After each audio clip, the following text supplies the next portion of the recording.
Ladies and gentlemen, boys and girls, it is about that time. Keep your hands up and keep your head on a swivel. The Haymakers and Submissions podcast is here. We woke up and chose violence today. Stick and stay for combat sports talk at its finest, coming your way now. And this is the Haymakers and Submissions podcast. Welcome, everybody. My name is Drew. I'm joined by my guy, Chops. Chops, how you doing today? Good, man. Good to be here. Great. How you been, man? You know, it's cold out there. It's not Detroit cold here in Atlanta, but it's cold for Atlanta, brother. It's cold. It's cold, man. I'm not even gonna lie. I'm not enjoying this. I told you before, I grew up in the cold. I loved it. Used to love the snow. Matter of fact, real quick, in college, if we had a tour, we'd have a Madden tournament, right? Mm-hmm. So we have Madden tournament. You pick your team or whatever. And I mean, each guy put in $5-10, depending on what it was, you know, no more than 10, no less than 5. We're college students, but we'd have 30, 40 guys in this tournament. I mean, it was big. Cool. So of course, say you're the Lions, I'm the Steelers, right? And we'd have games in 2 rooms. One of the rooms was my room, right? My roommate and I, right? So the way the schedule goes down, Drew, you could play hypothetically the Packers, right? Mm-hmm. And it would be field this one or whatever. We had field A and field B. My room was A, his was B, whatever have you. So your kickoff could be 1 o'clock on Tuesday. You might have class at 1 o'clock on Tuesday. So it's up to you. Are you missing class? Or are you playing in the tournament? You know what I'm saying? Are you missing class? Or are you playing in the tournament? So priorities. Yes. So we're doing that, right? And we made it so it wasn't during finals week. So some people might have missed the test, but it wasn't a finals, right? It wasn't final, right? So if I'm home, you get, like, when you're home, you got to pick the day or time and the weather, whatever have you. So if I'm the Steelers and I'm home, now we're doing this in January and February. So we're just starting the semester. Nobody, because we had come back and had a little Christmas money, whatever have you, right? So in doing this, we're January and February in Pennsylvania. Where I went to school was considered like in the snow belt, where this area got more snow than like a large area got more snow than the surrounding areas. So you're playing me and I'm home. I would take the fan. It's a college dorm. You know they're not that big. Oh no, 10 by 12. Open the windows, open the door. I put a fan in the window. So I'm not lying to you. My room feels, I mean, literally, I'm not lying to you. There was snow on the carpet in my dorm room. And that's how much I used to love the cold. I remember guys like complaining, Mills, this is ridiculous. This is crazy. Mills, come on, Chops, you're killing me. But it did not. That's how much I love the cold. That even we're playing Madden, I put a fan in the window in January, February in Pennsylvania, and I loved it. Now, I don't even go fishing if it's below 55. Can't even do it. Yeah, I can guarantee you I would have missed a few classes. Man, did you guys, before we get into, did you guys ever get kind of nasty? Like if you got my schedule and say, hey, Drew's got a 6 to 9 on a Thursday night. Well, that's too damn bad because we're playing at 7 o'clock Thursday. No, we wouldn't do that. However, let's say for sake of argument, you're playing and you're decent. You're pretty good, right? If another guy knew, like say you were playing me, and another guy was like, man, I need Chops to win. I can't have Drew win. I need Chops to win. He could, like, guys came in the room to watch. Mm-hmm. Nobody could stand between the guys playing and the TV. But you don't need much room because you're on your controllers. But as many guys could fit in a room, Now the rule, nobody stands or sits on my bed. But anywhere else you can stand, take your shoes off. You can stand on my chair, whatever. You're good everywhere else, right? So if you're playing, guys would come in and they'd be like, yo, Drew's playing. I need him to lose, whatever. And you could have in my room, you could have 7, 8 guys playing or watching, if not more, and they're all rooting against you, talking trash, you're terrible, whatever. So guys would definitely do that, trying to get in your head. We didn't schedule anything purposely because we had so many guys doing it. We couldn't get everybody's schedule. So, and we were like, what's your schedule? Guys like, we figured guys would lie anyway so they could get out of whatever have you and when their schedule was. So we just scheduled it. If you chose to play, you chose to play. Now, we had $5 tournaments. $5 tournaments were smaller. We might only have 10, 15 teams. But if we did the $10, that was more when we had bigger teams. And if you had $10, it was double elimination. It was double elimination. Say I'm talking to you, right? Say you and our partner Justin, say you both want to join, right? If you know the tournament's coming up, if you come to me at 12:30 and say I want Detroit, if Justin comes to me at 1, I want Detroit. Sorry, he's already taken. You know what I mean? So you picked your team. So if you have multiple guys who like the same team, you had to get there. So that was it. You know what I mean? That was it. Yeah, man, we used to have a good time, and I love the cold weather. I can't do it now, Jack. Man, we could do a whole show on college video game playing experiences. Oh, man. Sports. Definitely. Oh, my goodness. Without question. All right, let's jump into it, Chops. We're going to talk a lot of boxing. We got the fight card of the century. Don't get that twisted because we're only 25 years into it, so we got. I know. But it's an awesome card. But we're going to talk a little MMA first. We got a fight coming up, Fight Night 252 coming up in Seattle this weekend. Let's talk about this. And you know what? And I'm not even going to get deep into it because the card as a whole, for the average fan, they're not going to really know the names.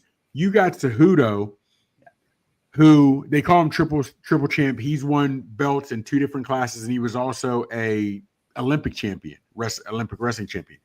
He's on a 2. He had retired. He had retired at the top of his game, got the bug, wanted to come back. He's on a 2-fight skid. He's on a 2-fight skid. Now, he fought for the belt, and he was both times. So he's fighting the best of the best right out the rip. Dana, I'll be honest with you, Dana doesn't give too many guys easy ones coming back. And he's triple C. You're like, you don't have to earn your stripes. You're already, you've already laid the work. You've already done it. So we'll give you those shots. So, and also, man, it's crazy because right now Cejudo is 16-4. Mm-hmm. He retired 16-2. This is going to be his last win was in 2020 against a guy now who was retired. You know what I mean? So he's 38. So it's rough. Now, the guy he's fighting, Yadong, he has 8 losses. He's 2-2 in his last 4. But now between those losses, he sandwiched a couple wins. He lost to Corey Sandhagen and he lost to Peter Yan. Peter Yan, a monster. You know what I'm saying? Peter Yan is one of the guys who beat Cejudo. And then you also had Corey Sandhagen he lost to. Sandhagen's a gamer. Win or lose, Sandhagen comes to bring it. Now Yang Zhang, I know he beat Ricky Simon. I can't think of the other one he had sandwiched in there. Now you got Cejudo, who's 38. You got Song Yadong, who's only 27. So technically still in his prime. Now, this to me, being honest with you, is a classic tale of 2 fighters. Zhang, 5'8", Cejudo 5'4". Cejudo's significantly stronger than him. However, he is a much better striker. And he goes by the Kung Fu Monkey, I believe, Kung Fu. Where Cejudo, he's a wrestler all day. Yep. He wants to take you to the mat, drag you into the cool, deep waters because his wrestling and his conditioning is second to none. You know what I mean? So that's what it's going to be. So if he, as in Cejudo, can fight his fight, get it to the ground, he's probably just gonna end up roughing Zhang up, if not just punishing him. Ref end up stopping it. But if Zhang can stay on his feet, that's gonna be the hard part. You got an Olympian cat, you know what I mean? And when he lost to Aljamain Sterling and Peter Yan both have great ground games, and they could also mix in some striking. Where Zhang has a great, his stand-up's nice, but his grounds game it's not near where Peter Yan's was or Aljamain Sterling. So because of the age, I'm gonna go with Zhang. And it's hard for me to do that, to go against Cejudo. It really is. Mm-hmm. I know he's on a 2-fight skid, but world-class guys he lost to. I'm not putting Zhang in that stratosphere, but because of his age, because of his speed, I'm going to go with Zhang. I don't be surprised if Cejudo comes out and whitewashes him all 5 rounds if it goes that far. But I'm going to go with Zhang. When you know what I mean. Like I said, 2-2. He's fought a little bit more recent. You know what I mean. So I'm going to go with Zhang. But again, if you like fights, watch the card. I'm just not going to get into all the rest. because for most people, if they're not big and deep into it, they're not, it's like we talk about Penn State wrestling. I like Penn State wrestling, and I could get deep into it. They just wrestled Ohio State last Friday. Mm-hmm. And it was a great match, hell of a match. But if you're not into college wrestling, that's why we don't get into it a whole lot on here, because a lot of our listeners aren't into college wrestling. But if we have more of a following for college wrestling, I'd love to chop it up with some of that. You know what I mean? But it's at UFC, it's MMA. So if you like it, please watch, and we'll go from there, brother. Should be awesome. Let's talk about boxing now. Man, we were going to preview this fight, Shakur Stevenson, Floyd Schofield, but then all of a sudden, Floyd Schofield pulls out due to illness, and that's morphed into he's very, very sick, and it's morphed into now his father, I believe, Chops is small business. Create your. Excuse me, sorry about that, brother. Sorry about that. I was like, "What's Siri's talking to me? What's going on?" Anyway. Schofield's dad now is accusing Stevenson of having his masseuse put something topical on him to make him sick and poison him. It's getting soap operatic anymore in the world of boxing, Chops. What do you think is really going on here with Schofield? I don't know how this works. I really don't. I don't know how this works. But that doesn't sound weird to you. Why are you using his masseuse? And when you say his masseuse, does he travel? He as in Shakur, does he travel with this masseuse? Or this is the masseuse he hired over there, and then he said, yeah, go ahead and get my man. I don't know. You know what I mean? They claimed food poisoning. But let's not forget, Schofield had also said he missed the press conference coming over to Riyadh earlier and blamed somehow that Shakur had stolen his passport. You know what I mean? So he's just full of excuses, man, and that's it. There's a difference between excuses and reasons. I'm hearing a lot of excuses. Now, on the one hand, he is in Schofield. He's only 22. Now, we've seen some other young cats, at 21, 22, do some work. And this could have been this was a major opportunity for him. But let's remember, man, you and I spoke about it, and even Shakur spoke about it. Forget about it. You and I had spoken about it. I wasn't sure if Schofield was going to show up, because when he missed that press conference, that was huge. That was huge, man. Because this was your shot. No disrespect, because we love ESPN when it's on, whatever have you, a Prime Boxing Championship when it was on Fox. But this wasn't ESPN. This was pay-per-view. You were on like you said, possibly one of the best cards, this century. This century, you know what I'm saying? So you're on against a big name. This was what you needed to get on the map. Seriously. You came up with excuses. Your dad is getting into it. What is that? When did we get to church? When is that? What is that? It's like I said, it's soap operatic. I mean, now Eddie Hearn brought something up. Apparently there was, I don't know if it's contractual. I've not heard much about this, Chops. I don't know if it was contractual, but apparently there was a midweek weigh-in. Yeah. Did you see on Friday, your boy put out a tweet, a little video, whatever it was, Schofield, he was 138. Friday. It was on the 14th, I want to say. It was the 14th. Mm-hmm. You're 138 on the 14th. Weigh-in is weight limit's 135. Okay. You're losing to.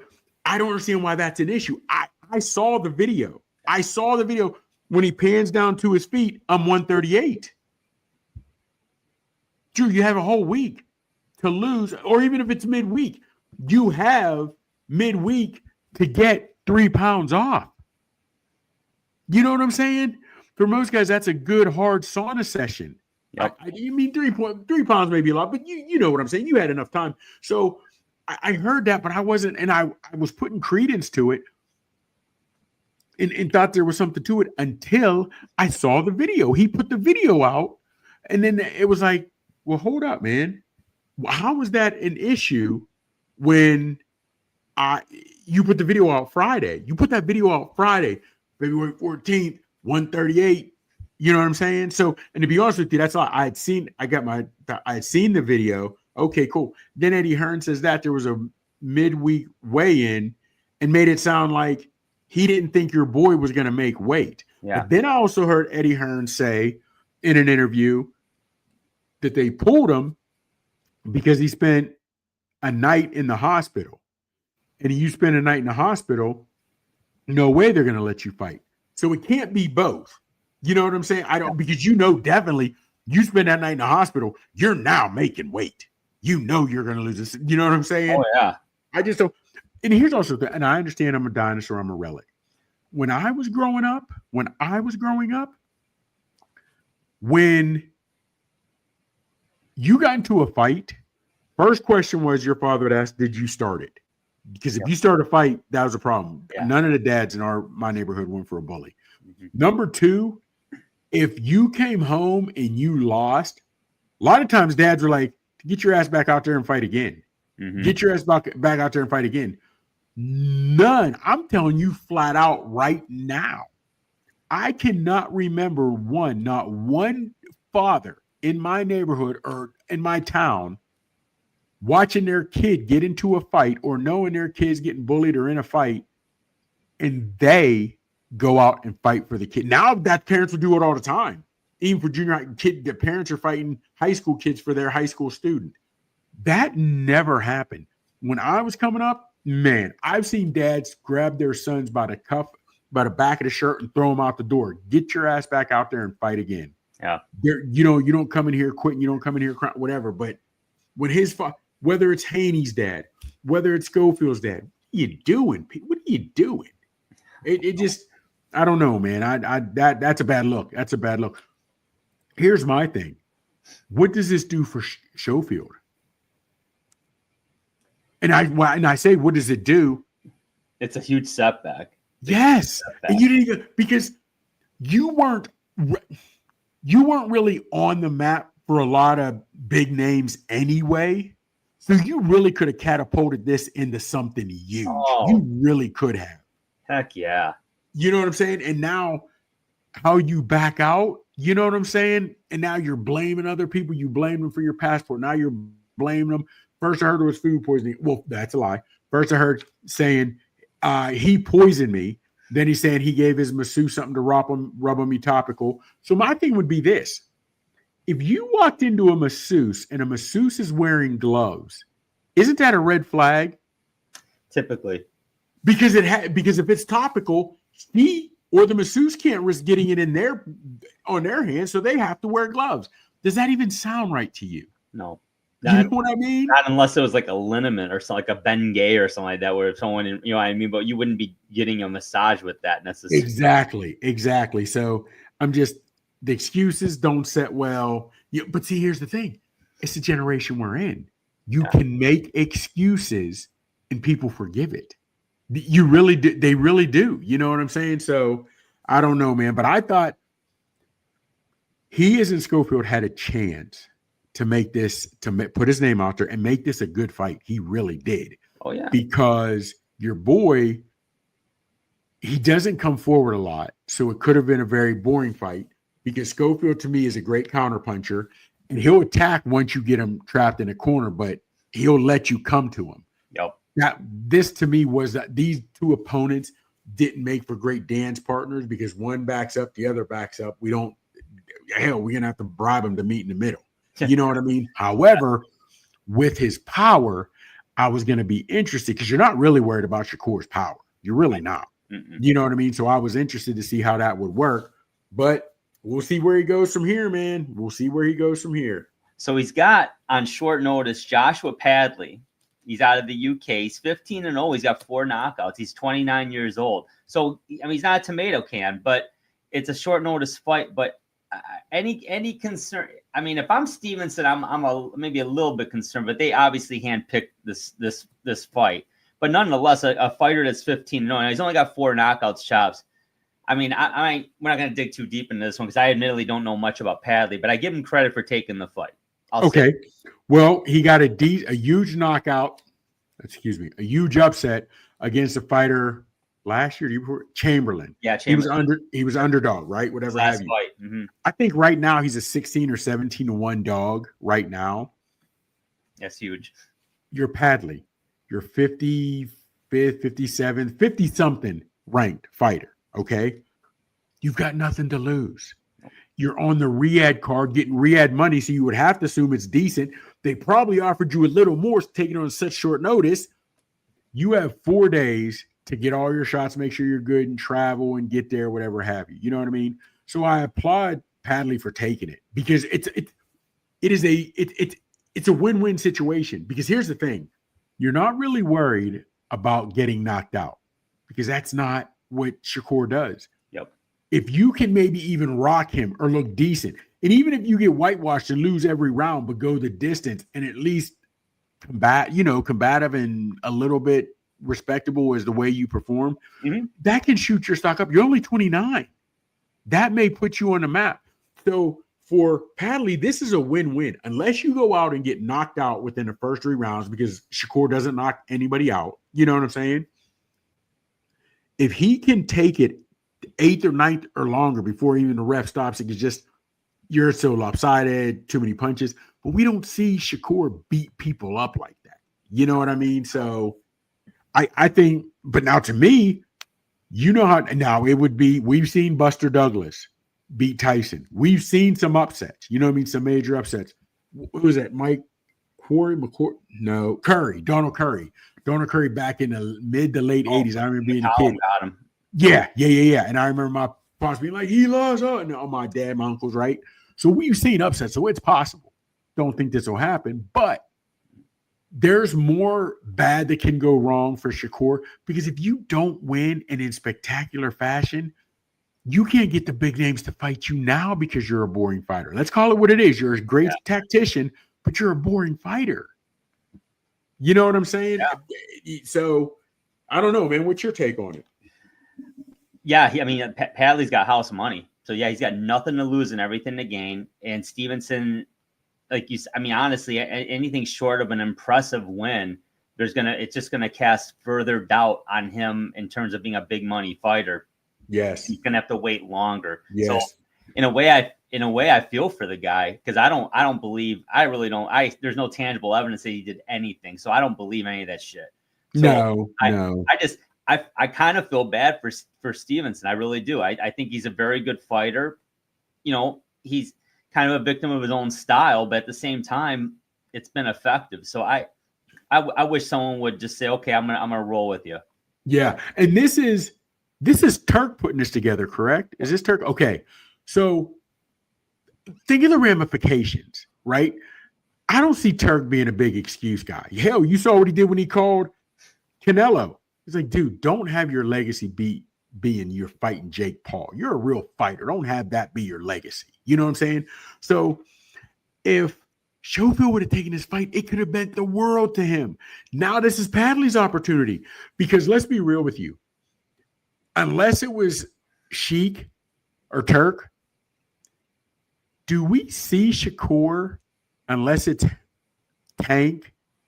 I don't know if it'd be anyone else other than Tank. Do you see him being a pay-per-view headliner? No, not in his own merit. No, that's what I'm saying. Even okay, if he fights Teofimo, that's not. I don't think that you think that'll be a headline. It'd be a headliner on ESPN or ESPN Plus. It's not going to be like. It wouldn't be a pay-per-view. I don't believe so. Not if that's not to me if that's the headliner. No. So he had a chance to get that because they're both very good fighters. I hate saying that, but it's true. I know. But here's the thing. Now, though, you're on a card Turk's putting up. You can go out and now there's going to be major eyes actually seeing him now because he's fighting in a foreign country.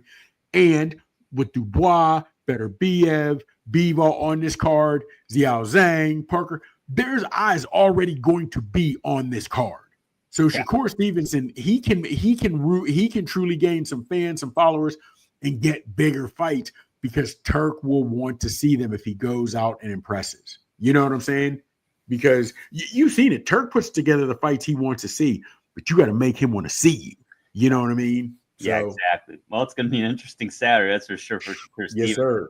let's talk about the next one. We can't cover them all because we only got an hour show here. But I know. Zhang, Agit, Kabayel, huge heavyweight fight. No pun intended. These guys are monsters.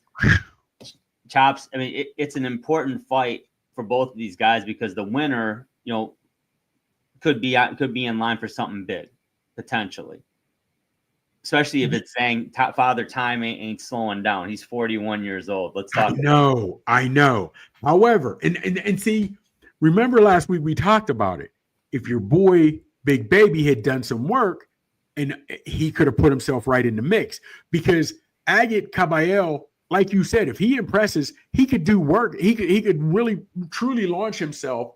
And honestly, in this one, he could. We'll get into it later, but the winner of this one could launch himself into a major fight. You know what I'm saying? Yeah. You got two big guys, and I think it's going to be a banger. I really do. I think it's going to be a war. I'm gonna start with Agit real quick, right? Mm-hmm. Come on. He doesn't have a whole lot of impressive names on his resume. No. And Wilder was a common opponent for both of them. Agit won in the decision where Parker knocked him out. No, Zhang. Excuse me. Zhang knocked him out. That was Zhang who knocked Wilder out, right? Yeah. Yep. But both guys throw nice hands. Oh, yeah. They throw nice hands. You know what I'm saying? And right now I'm only talking about Kabayel. Mm-hmm. Kabayel, he works. He's grimy. He hasn't had a whole lot of tough competition. So I don't know if this is going to carry over with a guy like Zhang, who's going to be there. And he's going to hit you, and he's going to hit you hard. Mm-hmm. So I'm interested to see, because Kabayel, he comes forward. He doesn't run you down, but he comes forward. He puts his punches together pretty nice. You know what I'm saying? He throws a nice straight left. You know what I'm saying? So he likes to go downstairs with that left and then come up with the right cross. If you know. Yes. So in what we talk about, we never see in heavyweights. He has a few punch combinations. Yeah. He has a few combinations, you know what I'm saying? But again, we haven't seen it against what we're even calling today's top heavyweights. Yeah. You know what I mean? So we'll see. He did beat Hrgovic. Didn't he beat Hrgovic a few years ago? I think he did. I think he did. Now, Hrgovic, to me, never ended up being what I thought he was going to be, whatever. And I think Parker beat Hrgovic where Zhang lost to him. Yes, that's true. You know what I mean? Where he lost to him. And when he was younger, because I get to what, 27? And he's a little older. He's 32, 33.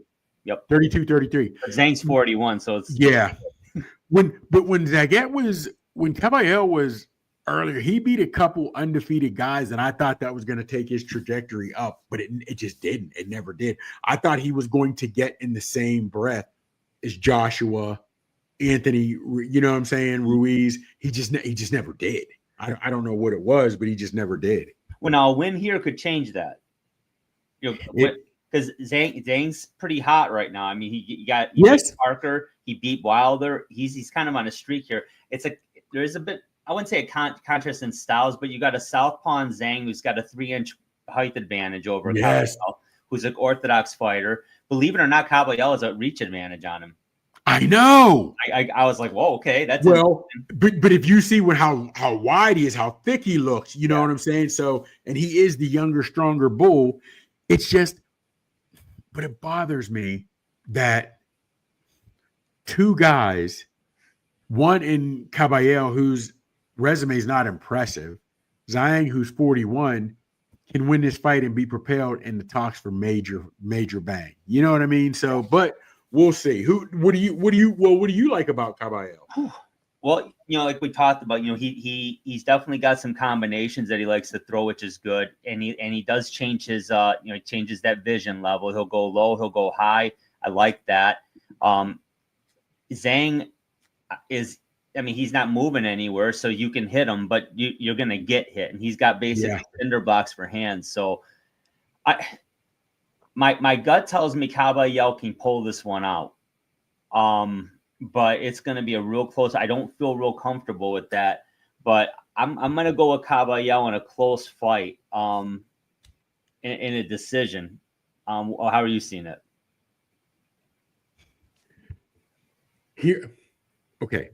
I want to go Kabayel in a decision, but I'm looking at Parker a little more, or Zhang a little more, only because Zhang has been in there with the bigger names.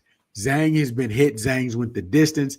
Zhang has been where Zhang knows, even when he's getting tired later in the round, he knows how to slow it down. He knows how to rest, but still producing some numbers, as in throwing punches and connecting. You know what I mean? And if Kabayel wins, it will be because he's younger and has the fresher gas tank. But I think I'm looking for Zhang to do work and compile some points and rounds early on. So later, where Kabayel wants to come on, there may be a round or 2, 8, 9, maybe 10, or even 11. He is in Zhang can steal one of those. And because he's compiled so much in the first 5 to 6, he's okay. I'm gonna go with Zhang on this.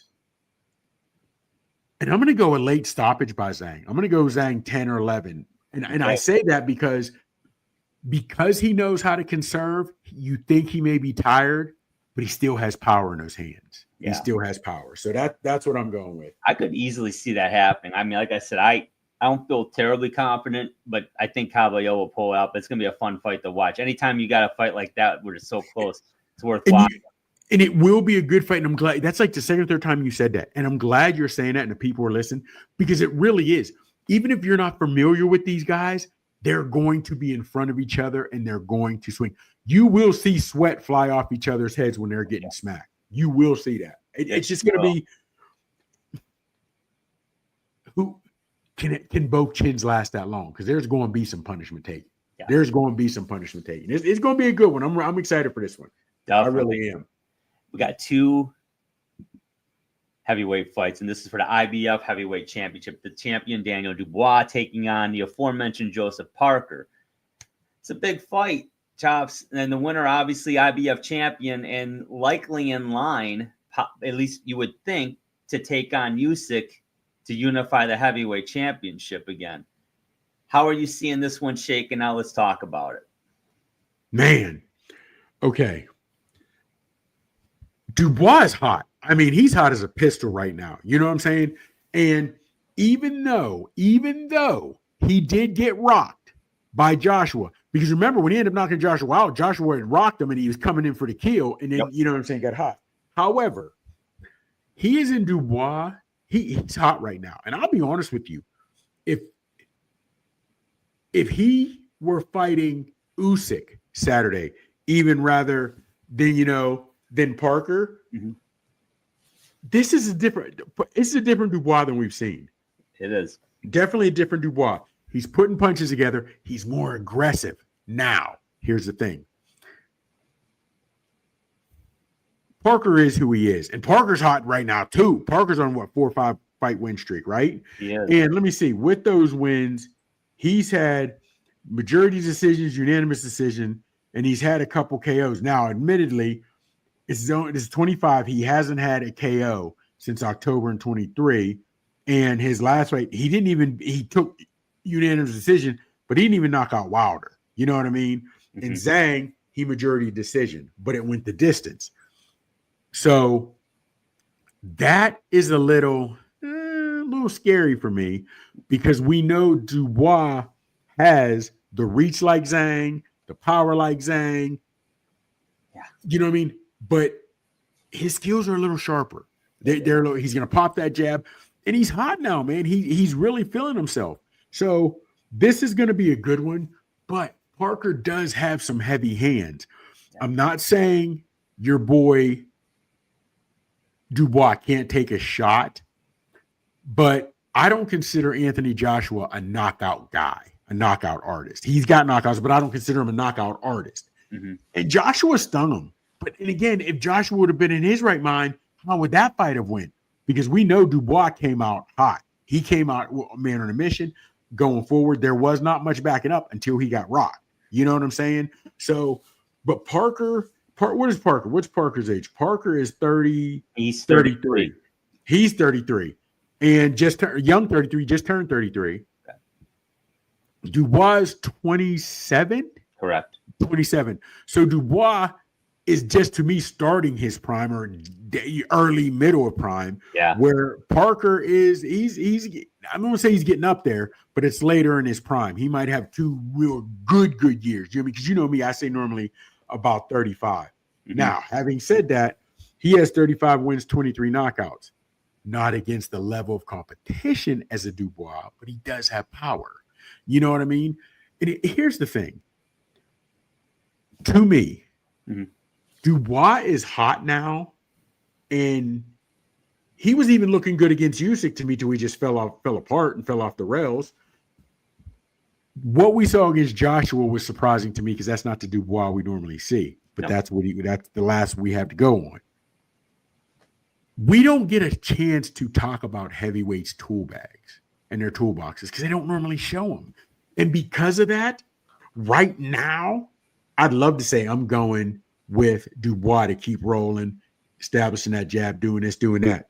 He might do that and pop that jab for the first round, 2, 3, 4. I don't know. But I think Parker's going to keep coming. Will your boy have the fortitude to withstand there and go with it? I don't know. I'm going to go with Dubois because he's hot. Mm-hmm. But if you come to me and say Parker won knockout unanimous decision, I'm not going to say, wow. I will say typical heavyweight blew his opportunity. You know what I'm saying? We've seen that a lot lately. Typical heavyweight blew his opportunity. That's what I'll say. But I'm going to go with Dubois. He's been hot lately. He does have a nice jab. Parker has not looked impressive in his last few, but you never know. Yeah, I'm with you. I think Dubois takes a unanimous decision here. Parker's 35-3, but like you say, he's 33 years old. Size-wise and reach, it's almost negligible. I mean, Dubois is just slightly like an inch taller, maybe he has a half-inch reach advantage. It's not significant. They both hit hard. I do like how Dubois is a little bit more technical in terms of how he punches. I like his left jab, but I also like his left lead hook.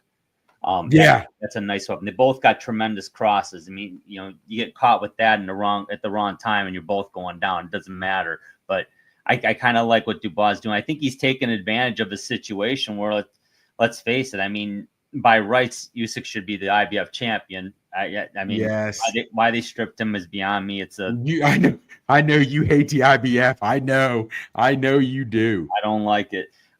But this is his opportunity to prove he belongs and deserves it. And if he beats Parker, he puts himself in line for a rematch with Usyk. And I'll tell you what, we've talked about that fight a few times. Was that a low blow? I say no. That was a belt line shot he put on Usyk. That's what I said. Yeah, but it was ruled a low blow, and Usyk had time to regroup, collect himself, and to his credit, he finished the job. And I think that did throw Dubois off a bit, but it can't. Those kind of things can't. But it's gonna be a hell of a fight. I think it's gonna be a really good fight. Like you said, Parker's coming in hot. So I mean, even though, well, if you think about it, he had TKO'd Kevin Lerena, Dubois. He was gaming. He was doing the things he needed to do against Usyk. Whether you liked or didn't or thought it was a low blow or not, Usyk didn't like that body shot. But he went away from it. He didn't even come back to it. Then things got a little hard. You end up getting knocked out. Usyk's not a knockout guy. Usyk's really not a knockout guy. Then you're just rolling off. What do you get? A TKO against Gerald Miller, a TKO against Filip Hrgović, and then he gets the KO against Anthony Joshua. Now, again, Joshua, when he got that KO rushing in, he got clipped. That's what worries me about Parker, because we don't see guys coming in behind the pendulum. We don't see guys coming in when they get somebody hurt with their hands up. They almost, a lot of these fighters look like street fighters when they get somebody hurt, just coming in and wailing away. Can't do that. Can't do that, man. Can't do that. So, yes, he has, to me, the better toolbox, more of an upside, a better jab.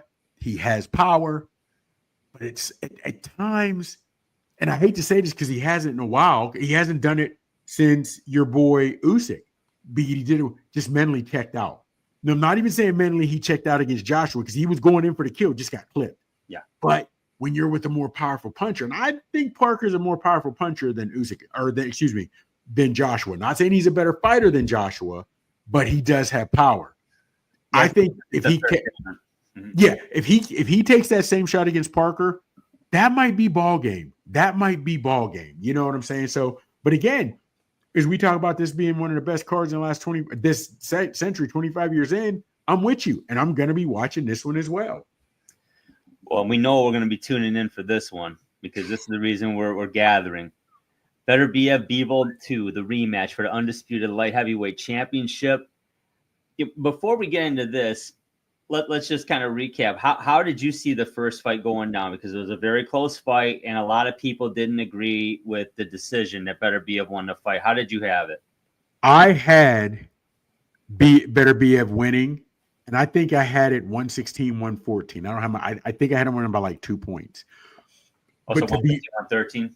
Yeah, or something like that. Yeah, I'm sorry, 150-113. But to be honest with you, I could have had it more lopsided.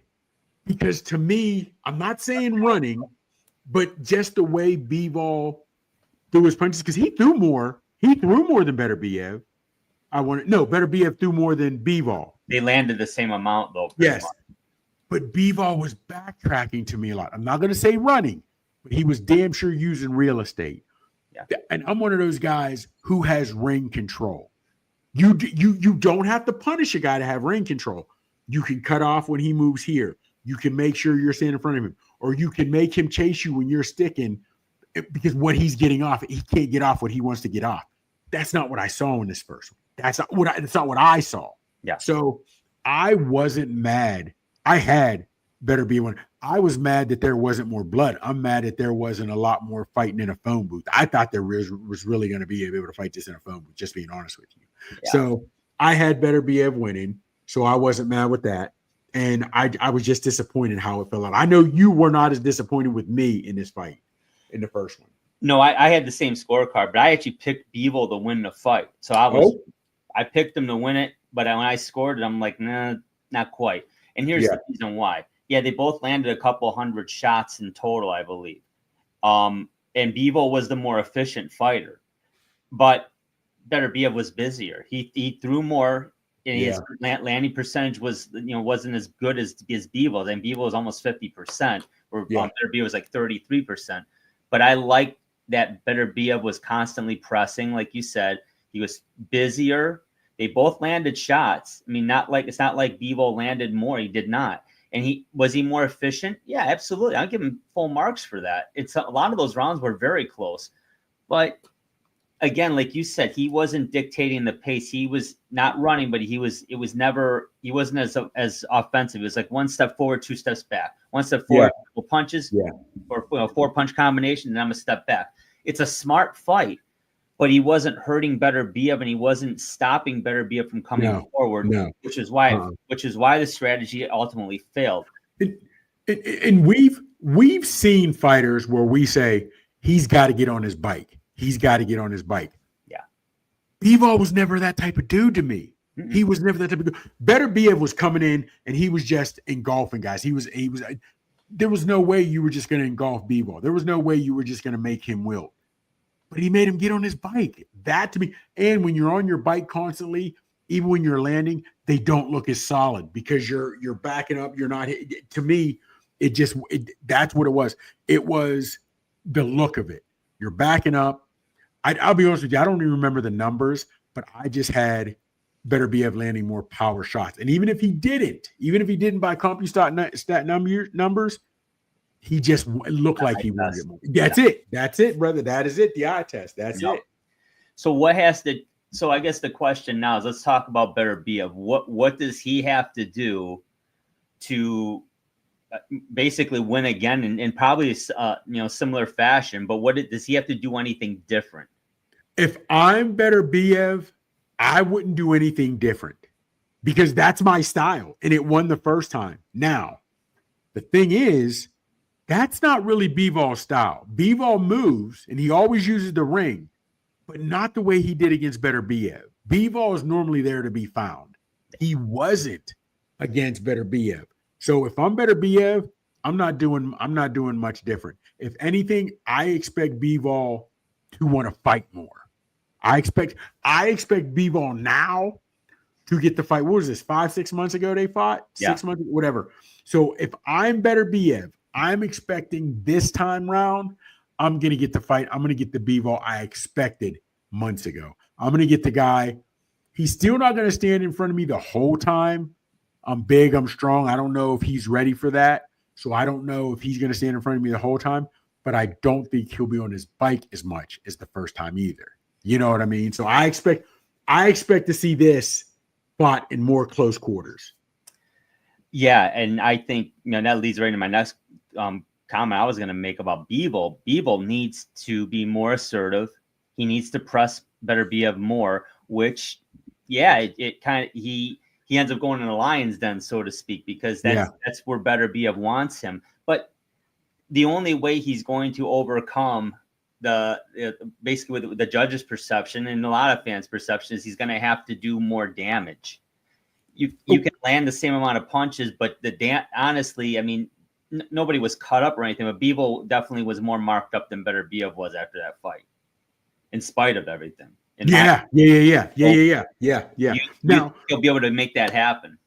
Okay, so now you said something to me because you reminded me that some people did have Bivol win and thought Bivol won that fight. Okay, so now that brings me to ask you this question: if you're in Bivol's camp and you think you won that first fight, do you tweak that game plan much? Because Beterbiev is who he is. He's going to continue to come forward. So if you think we won that fight, so we can do the same thing. However, we will stop and bang a little bit more than last time. We're not going to make a full diet of it. We're not going to, you know what I'm saying? We're not going to load our plate with uppercuts and right hooks. However, we will have a few more of those than we did the first time. Because you know what I'm saying? Because I didn't think about that. Some people did have Bivol winning that. Oh yeah, a lot of people are not happy about this. Quite frankly, I don't think it matters what his camp's saying because I respect the fact that Bivol made no excuses. He said he wasn't good enough and needs to be better next time. He knows he needs to do more. He also knows it's a huge risk. It's high risk, high reward, and that's the kind of sport it is. But I think the more prudent view is what you just said is he's going to have to engage more, but not necessarily. It's not one extreme or the other. I mean, because if he tries to be uber aggressive, number one, that's not his style. Number two, he's tailor made for a knockout from Beterbiev. I don't care who you are. You're just going right into his wheelhouse, and that dude's too dangerous to do that with. But he's got to do more damage inside.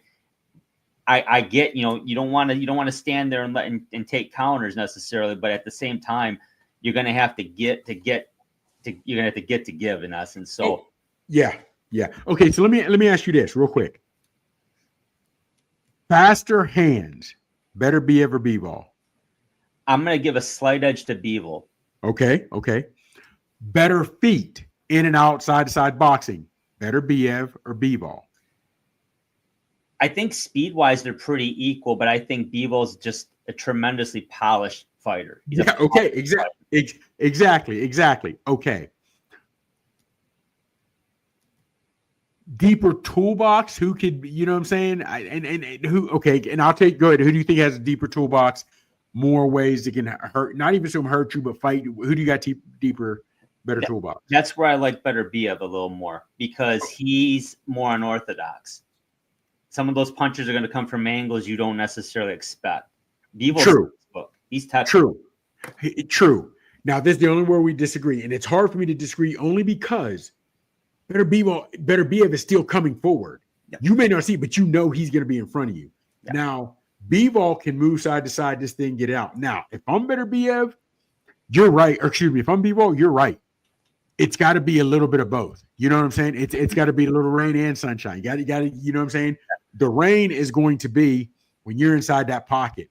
We're both throwing leather. Yeah. We're both throwing leather. But you can't stay there too long because you don't want to get caught because you are in Beterbiev's world. But with your speed, with your side-to-side movement, you know what I'm saying? To me, getting in and out, and that's the only reason why I was going with Bivol with the little better toolbox because he can box. He can stay on the outside a little better than Beterbiev can. But again, not a hill I'm on to die on. So in that aspect, to me, Beterbiev could be in trouble if Bivol says and sticks to it. I'm coming in, I'm going to dance, I'm going to use up the real estate. But when I decide that it's time to go toe-to-toe, for lack of a better term, or fight inside the pocket, I'm never throwing more than a 4-punch combination before I get back on my bike. Because once you start throwing more than a 4-punch combination, 4, 5, 6-punch combination, or sitting there, you're at that level. Beterbiev will time you. He'll time you exactly. You know what I'm saying? So if I'm Bivol, I like what I did on the first time. I marked his face up a little bit, and I really didn't get stationary. I didn't get in the pocket like I should have. I know I can still outbox this cat on the aspect of eating up real estate, staying outside. That's in the bag all day. Yeah. But what I'm going to do now, I'm gonna step in there. I'm gonna step in that little, I'm gonna step inside the phone booth, and we're gonna go. But I'm not gonna make a habit of it in a consistent diet. I'm not gonna do it 2-3 times every round. I might do it once in the 4th, do it again in the 6th, maybe in the 9th. But when you know what I'm saying, just whatever, because you almost have to go back to. Remember when we just watched Killing Me, Stevenson, and Figueiredo. Oh, yeah. Okay. And we knew Stevenson could win on the outside. We didn't. We thought inside it was Figueiredo all day. Yeah. But he more than held his own against Figueiredo. You know what I'm saying? Mm-hmm. So if Bivol can do that, we might see a change into the guard. We really might. And so I'm still going to go with Beterbiev, but I do expect that I'm holding on for more fireworks this time. I really do. I wouldn't be surprised if Turk told him, we're running this back, and I want to see why. I know why I brought you guys here. I want everybody else to see why I brought you guys here. I would not be surprised if he got in there and told he called Canelo and said, "Don't let this be your legacy. You fighting Paul." You know what I'm saying? So yeah. I'm expecting this fight to be more like what I expected the first one to be. I think Bivol has to be more active. I think he's going to have to sacrifice efficiency to show that he's working more. And that's going to help him a lot, because let's face it. I mean, you're not I mean, I know there's some judges that obviously put a lot of stock in punch percentage. I mean, and you should to a point. Yeah, to a point. But to a point, he's got to throw more, and I'm not sure. I mean, he was reluctant to do that a bit in the first fight. He's got to change that mindset. I think he will to a point, like you said earlier. But I still like Beterbiev in this. I'm going to say 116-112 scorecard. I think it's going to be a little more convincing. It's not a landslide, but I think he's going to. But for these two fighters, that is more convincing.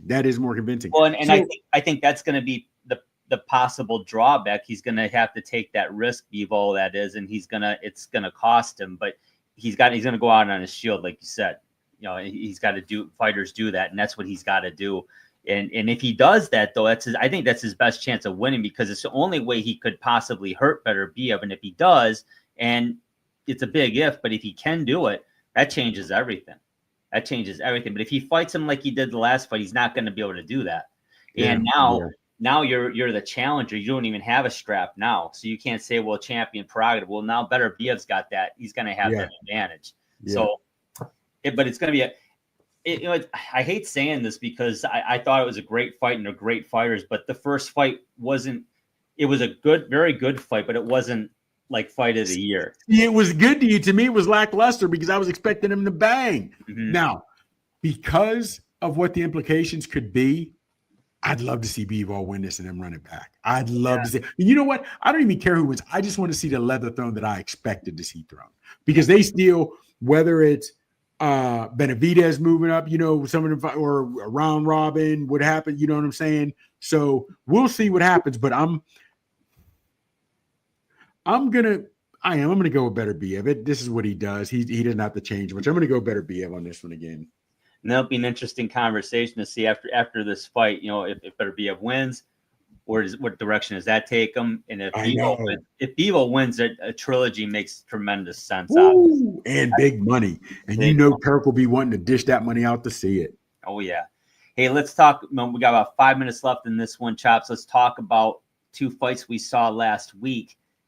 More importantly, we're going to talk about what the implications are. Abdullah Mason beat Manuel Jaimes in a light division fight, pretty impressively too.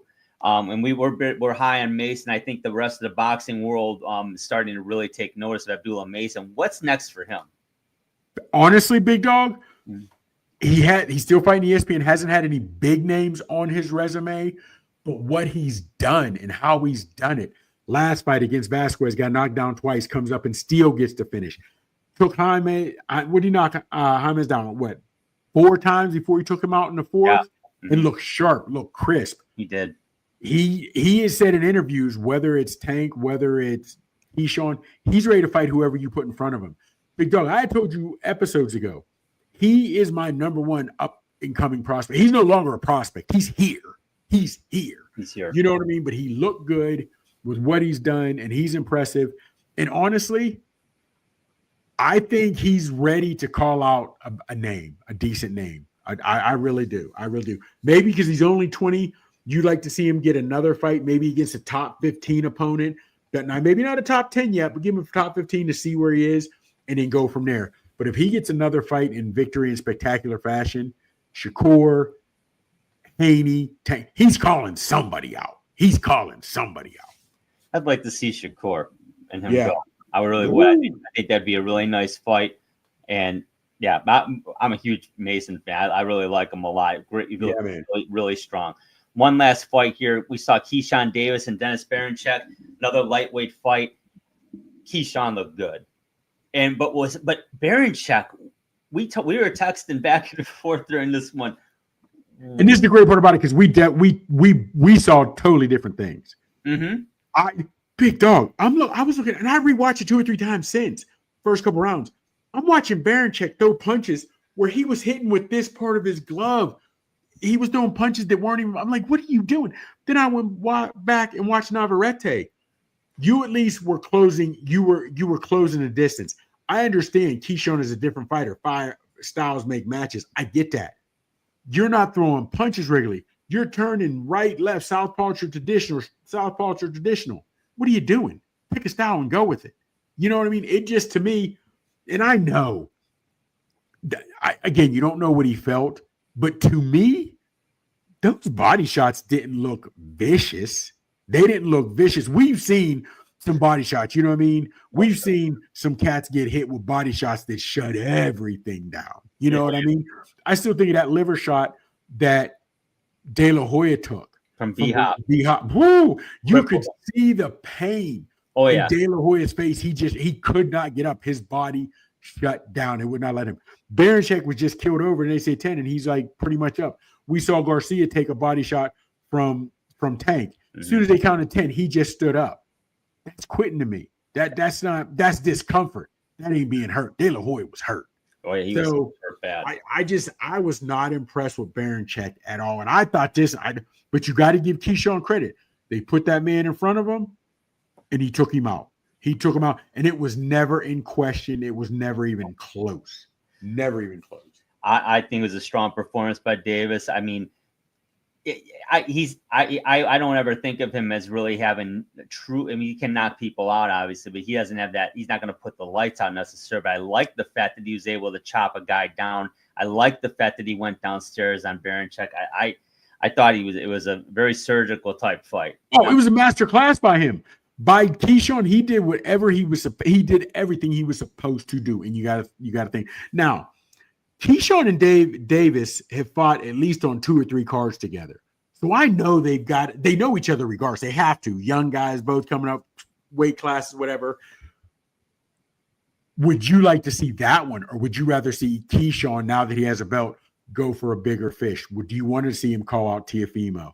Do you want to see him call? I'd like to see Teofimo. I'd like to see Mason call out Teofimo. Well, I think Davis mentioned Lopez. He didn't call him out per se, but he said, "Yeah, if you want to, I'm here. If I'm mistaken, about a few days ago, hell yeah, I'd like to see that fight. That'd be a great fight. That'd be a really good fight.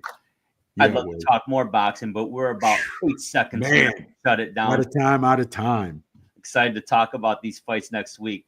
He's Chops. I'm Drew. Thanks for watching. Don't forget to subscribe. Don't forget to like the video. Thanks for watching, everybody. Don't forget to check us out on the ESPN network on our Roku channel at 10 p.m. every Friday night. 10 p.m. every Friday night. Take care, everybody. We'll talk to you soon.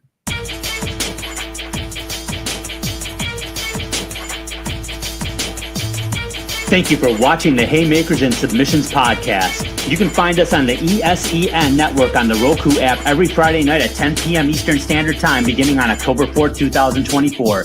Check us out on Twitter X. Our handle is @HaySubPod, capital H, capital S, capital P.